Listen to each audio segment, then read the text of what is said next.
வணக்கம். இன்றைய பார்வை உங்களை வரவேற்றுக் கொள்கிறது. அடாது மழை பெய்தாலும் விடாது நடத்தப்படும் நாடகம் போல இலங்கையை தித்வா சூறாவளி, அதனுடன் இணைந்து வந்த பெருமழை, பெருவெள்ளம் போன்ற பேரவலங்கள் சுருட்டி இருந்தாலும், அந்த பேரவலத்தில் தமிழர் தாயகம் பாதிப்படைந்தாலும் தமிழரசு கட்சியும் ஜனநாயக தமிழ் தேசிய கூட்டணியும் தமிழ் தேசிய கூட்டமைப்பு 2.0 உருவாக்கத்துக்காக இந்த பேரவல காலத்துக்குள்ளும் அரசியல் செய்து தமது ஆபரேஷன் பொலிட்டிக்கல் பந்துவை ஆரம்பித்தனர். இலங்கையில் திர்பா புரட்டி போடலுக்கு பின்னர் அந்த தீவில் இந்தியா தனது ஆபரேஷன் சாகர் பந்து நடவடிக்கையை தொடரும் நிலையில் அடுத்த வருடத்தில் இடம்பெறக்கூடிய மாகாண சபை தேர்தலை மையப்படுத்தி மீண்டும் தமிழ் தேசிய கூட்டமைப்பு என்ற 2.0 அவதாரத்துக்காக சங்கு அணியும் வீடு அணியும் இந்த நெருக்கத்தை நேற்று யாழ்ப்பாணத்தில் காட்டியது.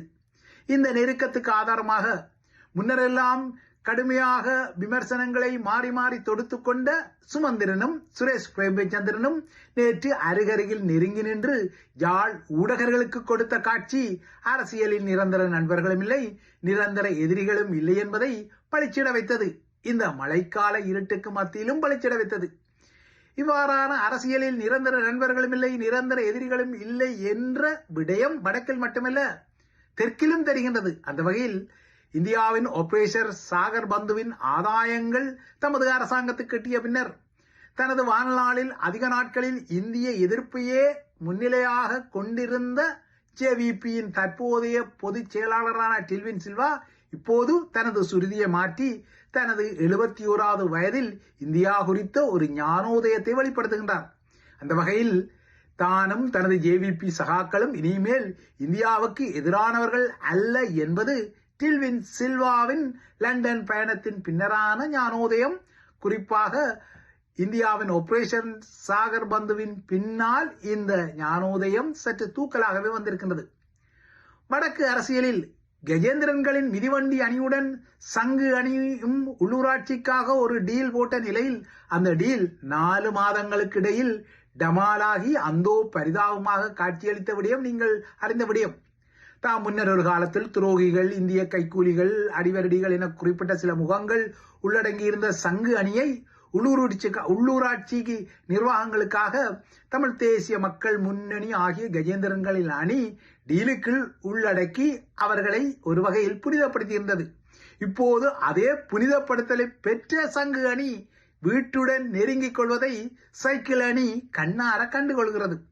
இனி பழையபடி சங்கு அணியை மீண்டும் வசைவாட வேண்டுமானால் அது கஜேந்திரன்களின் தரப்புக்கு சற்று சவாலாகவே இருக்கும். ஏனென்றால் அவ்வாறாக இலேசில் லாவணி வாட முடியாது. அவ்வாறாக லாவணி வாடினால் இவர்களுடன் தான் நீங்களும் ஒரு காலத்தில் உள்ளூராட்சிக்காக டீல் போட்டீர்கள் என்பது கருத்தியல் ரீதியாக பூமராங் தடியாக தமிழ் தேசிய மக்கள் முன்னணியையும் தாக்க செய்யும்.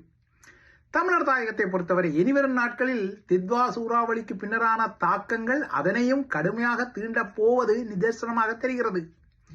இந்த நிதர்சனத்துக்கு மத்தியில் தான் தமிழ் தேசிய அரிதார கட்சிகளின் இந்த ஆபரேஷன்கள் வருகின்றன.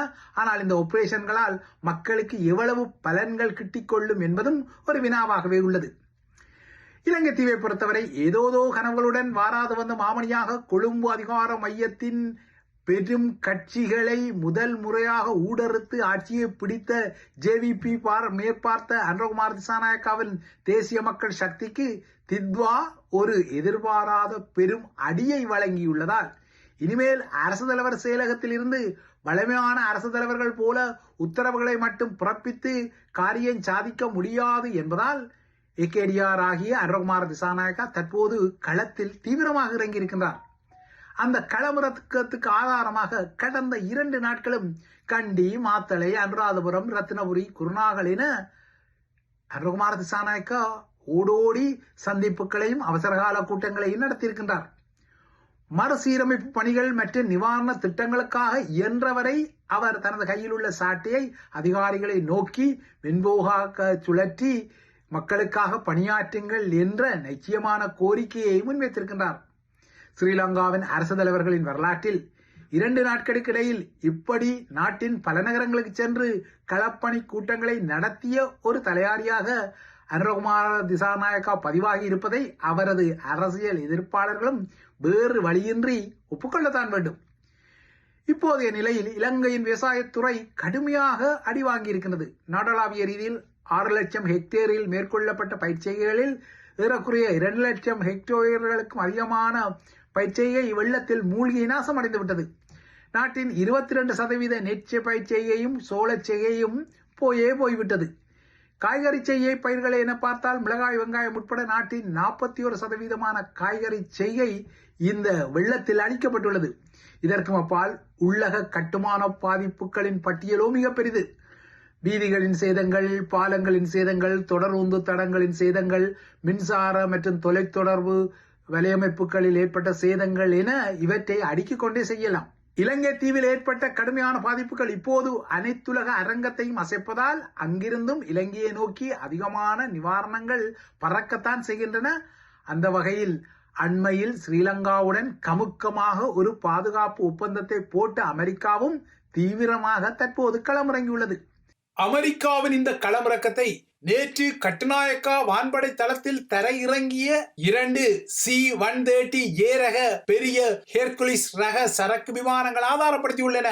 பசிபிக் பிராந்திய தீவான குவாமில் உள்ள அமெரிக்க தளத்திலிருந்து பறந்த இந்த சூப்பர் ஹெர்குலிஸில் அமெரிக்க வான்படையின் 36வது படையணியைச் சேர்ந்த துருப்புக்களும் இணைந்து கட்டுநாயக்காவில் தரையிறங்கியன. இலங்கை மீதான இந்த ஆபரேஷனுக்கு ஜப்பானில் உள்ள அமெரிக்க வான்படை தளத்தில் உள்ள ஈருடக படையணியான மரவுன் ஸ்கோப்ஸ் அணியும் பங்களிப்பதால் இந்தியாவோட அமெரிக்காவும் இலங்கையில் அதிகமான நேரத்துக்கு தனது களப்பணிகளை செய்யும் போல தெரிகிறது. இதற்காகத்தான் அது தனது 2 ஹெர்குலிஸ் சரக்கு விமானங்களை கட்டுநாயக்காவில் நிலை கொள்ள வைத்ததாகவும் தெரிகிறது. அமெரிக்க வான்படை கட்டுநாயக்காவில் தரையிறக்கிய இந்த சூப்பர் ஹெர்குலிஸ் சரக்கு விமானங்களை பொறுத்தவரை அவை அளவில் பெரியவையாக இருந்தாலும் இலங்கை போன்ற குறுகிய ஓடுபாதைகளை கொண்டுள்ள நாடுகளில் இரவிலும் பகலிலும் தரையிறங்கக்கூடிய விமானங்கள். இப்போது இந்த விமானங்கள் கட்டுநாயக்கா விமானப்படைத்தளத்தில் தரித்து நின்று இலங்கைக்கு உதவி கொள்ளும் என அமெரிக்கா குறிப்பிடுகின்றது.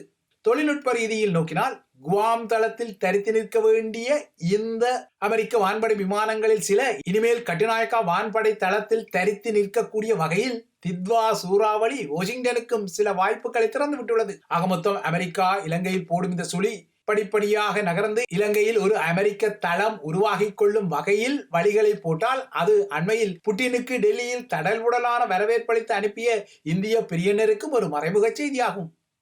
ஆனால் ஒப்பீட்டு ரீதியில் கடந்த நவம்பர் 28ஆம் தேதி இந்தியா ஆரம்பித்த அதன் ஆபரேஷன் சாகர் பந்து இன்று வரை தீவிரமாக தொடரத்தான் செய்கின்றது. இன்று வரை இந்த ஆபரேஷன் மூலம் இந்தியா ஏராளமான உலர் உணவுப் பொருட்களையும், கூடாரங்கள், சுகாதார பொருட்கள், அத்தியாவசிய ஆடை வகைகள், நீர் சுத்திகரிப்பு கருவிகள், 5 தொன்னுக்கும் மேற்பட்ட மருந்துகள், அறுவை சிகிச்சை உபகரணங்கள், மின் பிறப்பாக்கிகள் எனப்படும் ஜெனரேட்டர்கள், மீட்பு படகுகள், அவற்றுக்குரிய இயந்திரங்கள், இதற்கும் அப்பால் பெய்லி ரக பாலங்கள் என பல தொன்கணக்கான உபகரணங்களையும் அதற்குரிய பொறியியலாளர் பிரிவுகளையும் இலங்கைக்கு அனுப்பிவிட்டது. இந்த பெய்லி பாலங்களில் ஒன்று கிளிநொச்சி பிராந்தியத்துக்கு வருவதால் அந்த கட்டுமானங்களுக்காக வன்னியில் இந்திய ராணுவத்தின் பொறியியல் பிரிவு நிற்கிறது. இதற்கும் அப்பால் இந்தியா 80 நிபுணர்களை கொண்ட தனது தேசிய பேரிடர் மீட்பு படையையும் இலங்கைக்கு அனுப்பியிருந்தது. அதனுடன் கூடவே சிறப்பு பயிற்சி பெற்ற மோப்ப நாய்களுடன் கூடிய K9 பிரிவையும் அனுப்பியிருந்தது. பல மருத்துவ பணியாளர்களை கொண்ட கள மருத்துவமனைகளையும் இன்று வரை அது இலங்கையில் இயக்கி வருகின்றது. கண்டிக்கு அருகில் வையங்கனையில் இந்திய ராணுவத்தின் ஒரு கள மருத்துவமனை இயங்கி வருகிறது. வான் உதவியென நோக்கினால் தொடர்ந்தும் இந்திய வான்படையின் MI-17 ரக உலங்கு வானூர்திகள் உட்பட்ட உலங்கு வானூர்திகள் இலங்கையில் பறந்து கொள்ளுகின்றன. நேற்று முன்தினமும் இந்தியாவின் MI-17 நிவாரணப் பொருட்களை காவிச் சென்றதுடன் மண் சரிவில் உயிர் தப்பிய 12 பேரை மருத்துவ சிகிச்சைகளுக்காக காவிச் சென்றது. இதற்கும் அப்பால் இன்னொரு முக்கிய விடயமாக இலங்கை தீவில் எதிர்காலத்தில் வரக்கூடிய இவ்வாறான இயற்கை சீற்றங்கள் குறித்த முன்னெச்சரிக்கைகளை கண்காணித்து அவை குறித்த விவரங்களை உடனடியாக தமக்கு வழங்க வேண்டும் என ஸ்ரீலங்கா இந்திய விண்வெளி ஆராய்ச்சி மையமான இஸ்ரோவிடம் ஒரு கோரிக்கையை விடுத்திருக்கின்றது. இதனால் இனிமேல் இஸ்ரோவின் செய்மதிகள் இலங்கையை துல்லியமாக படம் பிடிக்கும் வகையில் நிலைமைகள் அதிகாரபூர்வமாக மாற்றமடைகின்றன. இலங்கையின் இந்த கோரிக்கையை அடுத்து தித்வா சூறாவளிக்கு பின்னரான இலங்கையின் செய்மதி படங்களை இஸ்ரோ கொழும்புக்கு வழங்கி இருக்கின்றது. ஆக மொத்தம் இலங்கை தீவில் தித்வா சூறாவளிக்கு பின்னர் கரும்பு தின்ன கூலியா என்ற வகையில் டெல்லிக்கும் வாஷிங்டனுக்கும் புதிய வாய்ப்புகளின் கதவுகளை திறப்பதை சமகால செய்திகளில் தெளிவாகவே நோக்க முடிகிறது.